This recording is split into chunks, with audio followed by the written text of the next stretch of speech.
demonstration? You know, actually, I have a little flyer here. Did I give you the right segue? Right. This little flyer just has a little diagram. No, I'm not here to. I'm not trying to promote the product. I'm here to give generic opinion of the industry. And just coincidentally, one other thing. What type of tank do you use? It's a polyethylene tank. Just coincidentally, I brought this book to show a couple people that know me, but this book just came out last month by a well-known sustainability writer, David Johnston. He's out of Boulder, Colorado. But coincidentally, no, he's not my next door neighbor. But I live in Denver. He lives in Boulder. That's actually 40 miles away. But coincidentally, he in writing this house that was built in Boulder, just coincidentally, was supposedly the first ever combination zero carbon footprint, net zero energy, LEED Platinum certified home built in the country. Okay? Yes. Right. It's occupied, it's lived in, and all that kind of stuff.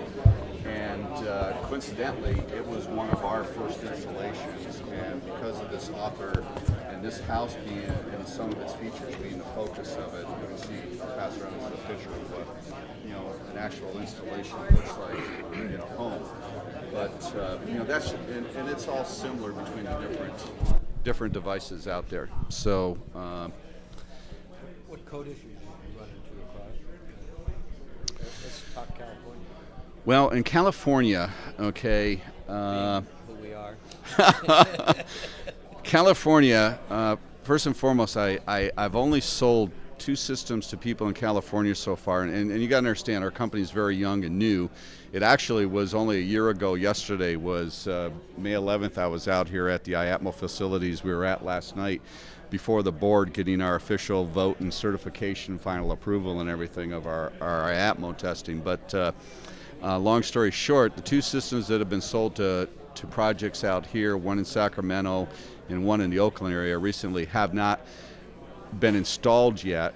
And unfortunately in California, like a lot of areas, because the state level laws are still not totally on track, it's a jurisdiction by jurisdiction approval process. And that's part of the hurdles you know, we kind of discussed yesterday in these overall new technologies, is that you literally right now, because there aren't federal and state regulations in a lot of places, have to go city by county and get that local plumbing official or building official your packet of information, show them it's listed, show them you're using best you know, management practices in installing it, and all that kind of stuff. And usually it's no process. But to get back to answering your question on California, the whole regulatory thing on plumbing and water reuse on site has changed about 5 times in the last year. Okay, so as far as I know, there isn't anybody in California that knows what they really can or cannot do at this particular point in time. I keep in touch. I don't know what area in California you're from, but I try to stay in contact with a guy in the San Francisco plumbing department by the name of Mike Mitchell, and Mike tries to keep me on top of what's happening in California, and I try to stay in contact with Amir with Los Angeles Water, and they still don't know exactly where it's going to. It's a moving target. It's a moving target is the answer. Mike, what do you? Yeah. Well, they allow it, okay, but there's regulations with if it's so many gallons a day, it doesn't need a permit or needs a permit. They basically adopted Part 1 of Chapter 16, I think is the last I heard, is what for a generic untreated gray water system is allowed. But when you're talking about a recycled system like ours that's for internal reuse, see, Part 2 of that chapter would apply, and they haven't adopted yet that, which means you could be thrown into, as far as what I've been told, having to meet Title 22 water standards or things along those lines, depending on where you're trying to do it. Okay, Peter? Where do you recommend, I see you say bath, showers, and sinks.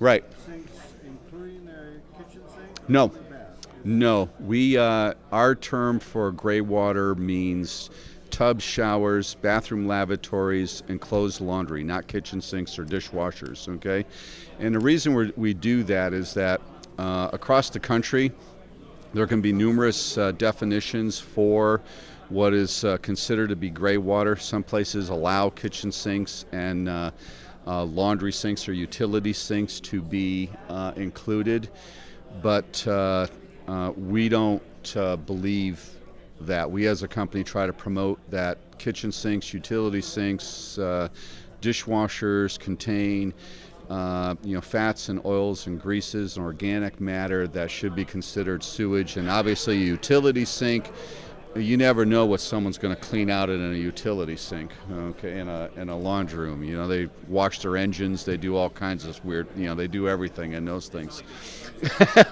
No. What about washing machines? Washing machines are fine, and in most Greywater definitions also qualify laundry water as water that did not have children's diapers washed in them.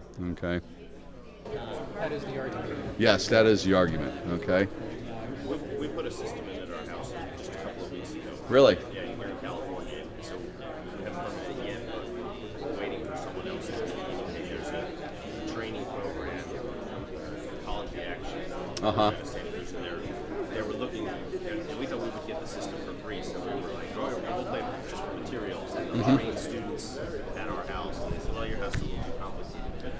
What I've learned is that at least the general consensus around the Monterey County area is that if it's a clothes washer, it doesn't need a permit. That if you just take a clothes washer and put it in the yard, that's considered not needing a permit. Which, like people have been talking about, do you go for the low-hanging fruit? Maybe you just do that in every house. But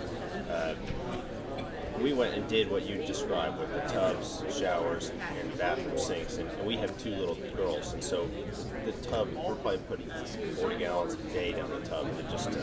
But our main motivation was not saving water, but was reducing the work our septic system has to do.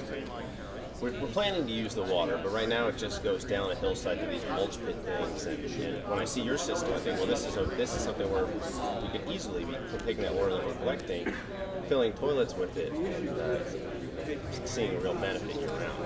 Yeah, there's 2 different camps on the water reuse stuff in general. There's the untreated side, and then there's the treated, recycled, reclaimed side. And we're basically trying to operate in the recycled or reclaimed water aspect of on-site reuse stuff in the gray area. Okay. So your water is treated? Yes. Our system is a combination of it's similar to what a lot of people use in hot tubs these days. It's a combination of hydrogen peroxide and ultraviolet.